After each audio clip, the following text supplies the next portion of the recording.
I was never supposed to be in that market. My shift had ended 2 hours ago, and the only reason I was cutting through the lower commerce ring of Conclave Station Theta was because the direct route back to the human quarters was blocked for pipe maintenance. Some Keth engineer had flooded a corridor with coolant again, and the smell alone could dissolve your sinuses. So I went the long way. I walked through the market, and that is the only reason any of what happened next happened at all. The market at the center of Theta was the loudest, most overwhelming place I had ever stood in my life, and I had once stood in the middle of a Mumbai train station during festival season. This was worse. There were 60 species trading on any given afternoon, and every single one of them communicated differently. The Dothrak used subsonic vibration, the Pelesi clicked, the urine used color patterns that shifted across their skin like oil on water. Underneath all of it was the universal translator hum, a soft background whir built into every wall panel, working very hard and not quite keeping up. I walked through it with my head down and my hands in my jacket pockets, trying to get to the other side. Stalls of alien food, alien tools, alien art. Things glowing in colors humans don't have names for. I was used to it by now, after 14 months on Theta. Mostly used to it. I almost walked past her. She was chained to a post between a stall selling what looked like preserved insect clusters and a stall selling navigation software on data chips. The chain was short and heavy, attached to a collar around her neck. Not a normal collar, not like a pet's collar. It was thick and mechanical and covered in tiny green lights that pulsed slowly, like a slow heartbeat. I learned later it was called a nullifier. I learned later what it did to her. In that moment, I just saw a girl. She looked young. Her species, the Vareth, were humanoid in the way that made humans uncomfortable, because they were almost familiar. 2 arms, 2 legs, a head, a face with 2 eyes and a mouth, except that the Vareth also had a second pair of eyes lower on the face, just above the cheekbones. Hers were all closed. Her skin was a pale gray silver, with a faint pattern beneath it, like veins of a slightly different color running just under the surface. She was sitting on the ground with her knees pulled up, and she was so thin that the chain looked heavier than she did. There was a placard on the post above her head. It was printed in 17 languages, cycling through them slowly. When it reached Galactic Standard, I read it. Then I read it again. Vareth War Asset, Unclaimed Spoils, Open Bid, closes 14 Agrak station time. I stood there. I looked at the placard. I looked at her. I looked at the crowd moving around her. Dothrak in their formal travel armor. Keth with their long pale fingers wrapped around data tablets. Pelesi clicking quietly to each other. A group of young urine students whose skin kept flashing excited yellow. Nobody stopped. Nobody slowed. They moved around the post like it was a piece of furniture. Like she was not there at all. I have thought about that moment many times since. I have tried to explain it to people who ask. They want a complicated answer. The truth is simple. The truth is that I stopped walking because she was there, and I could see her, and I could not make myself not see her. That is all. I crouched down next to her, which put me at her eye level, which was lower than I expected. Up close, she looked even younger. Up close, the collar looked even heavier, I said quietly, because the translator built into my jacket lapel would handle the rest. Hey, I see you. It was a stupid thing to say. I am aware of that. I did not have a better option in that moment. Her 4 eyes opened. They were silver, all of them, like mirrors. She looked at me for a long time. She did not say anything. But she looked at me, and that was something, and I stayed crouched there for a moment more, before I stood up, took a breath, and went to find the Conclave Authority office. The office was on level 4, behind a door that was just slightly too small for a human to walk through comfortably, which was standard for most doors on Theta.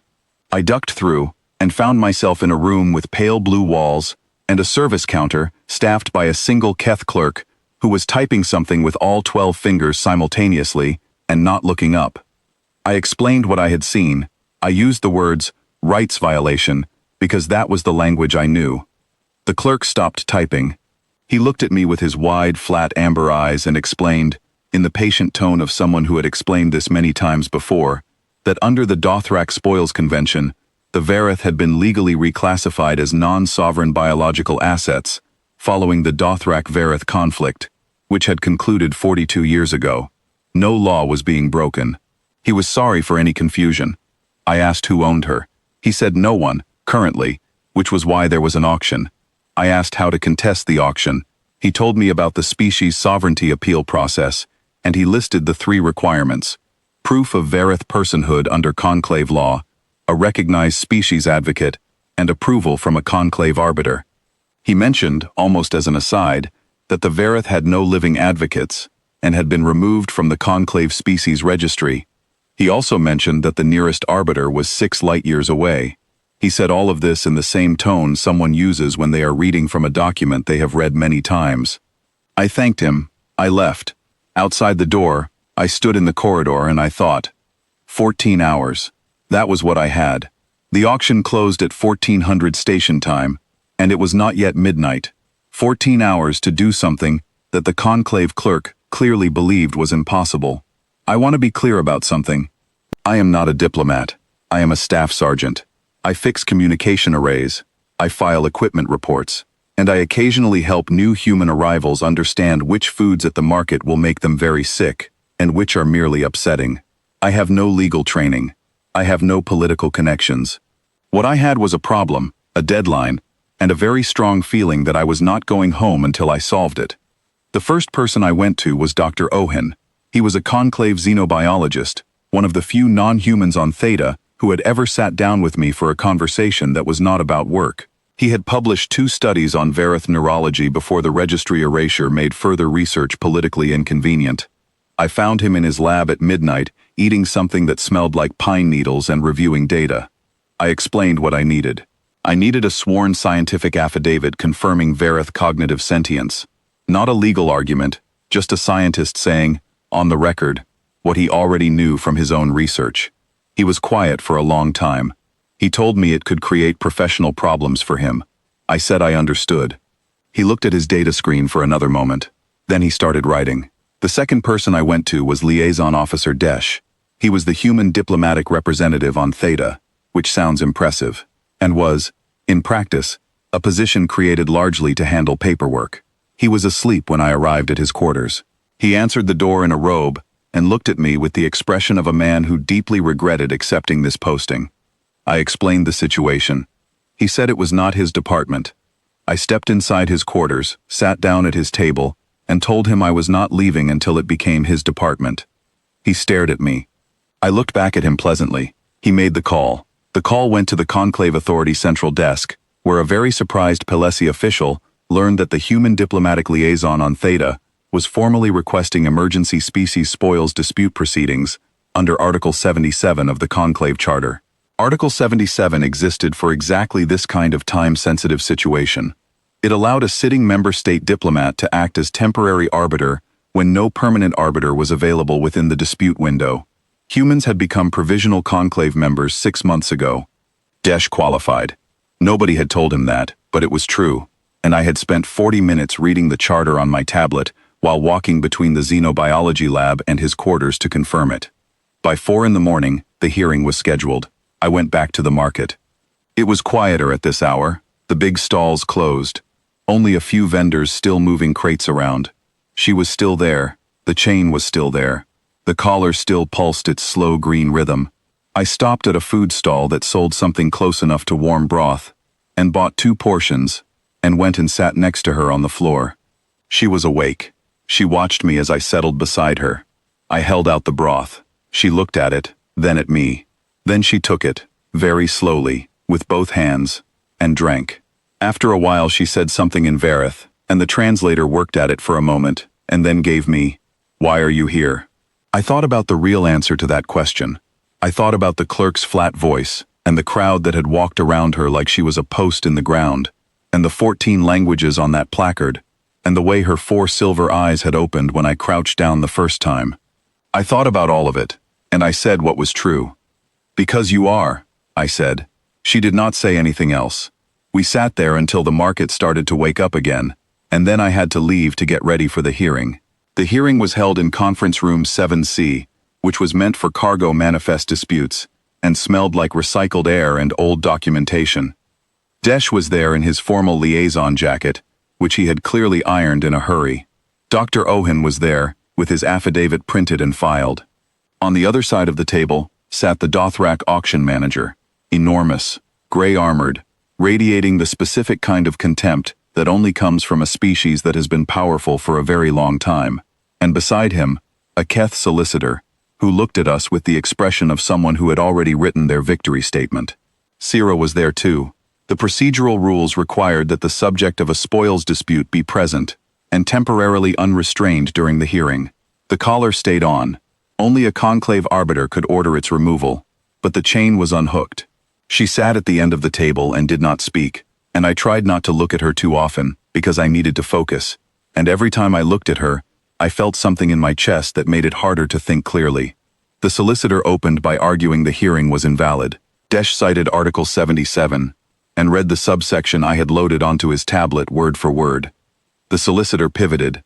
He argued the Verith had no legal standing in conclave proceedings because they had been removed from the species registry. Therefore, there was nothing to dispute. He was right.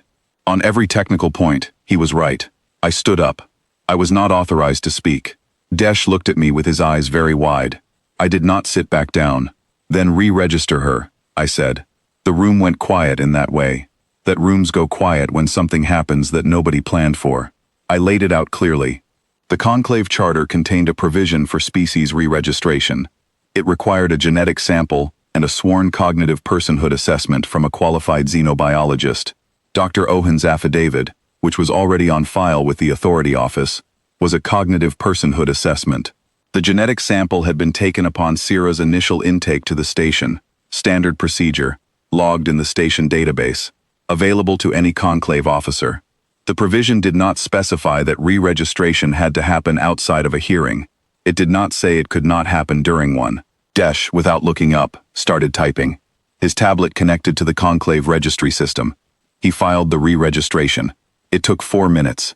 The solicitor was still formulating his next argument when the confirmation came through, a small chime from the tablet. Desh read the screen and then, very quietly said, "The Verith species registration has been restored. Registry number assigned. The subject of this hearing is Sira of the Verith, registered sapient individual under conclave law. You cannot auction a registered sapient individual. There is no clause for it, no workaround, no convention that overrides it." The solicitor knew this. The auction manager knew this. Everyone in that room knew it. The hearing ended. When the collar came off, a conclave officer came to remove it, small and fast, with a magnetic key. Sira made no sound. She sat very still for a moment. Then something changed. I cannot describe it properly. It was not a sound, and it was not a light, and it was not anything I can point to, but something in the air around her shifted, like a held breath released, and I felt, just for a second, a single clear impression that came from nowhere I could name. It was the feeling of being seen, of being recognized, as clear and simple as sunlight. I did not cry. I am noting this only because it was close. 2 days later, my commanding officer called me in and told me I had created a diplomatic incident that would take months to unravel. I told him I understood. He looked at his desk for a long moment.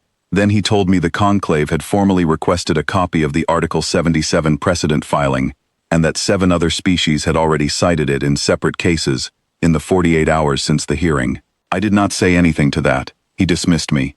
I walked back through the corridor toward the human quarters, and I passed the market on the way, and I looked at the empty post with the empty chain still hanging from it, and I thought about everyone who had walked past her and not stopped. I thought about the clerk who had been so certain nothing could be done. I thought about a legal charter so old that nobody had read all of it in generations, and a species that had been made invisible by a document, and how one sentence in a subsection that nobody had ever used had turned out to be enough. They keep asking me what I was thinking. They want something complicated. There is nothing complicated about it. There was a girl in chains, and I stopped walking. That is the whole story. That is, I have learned, a very human thing to do.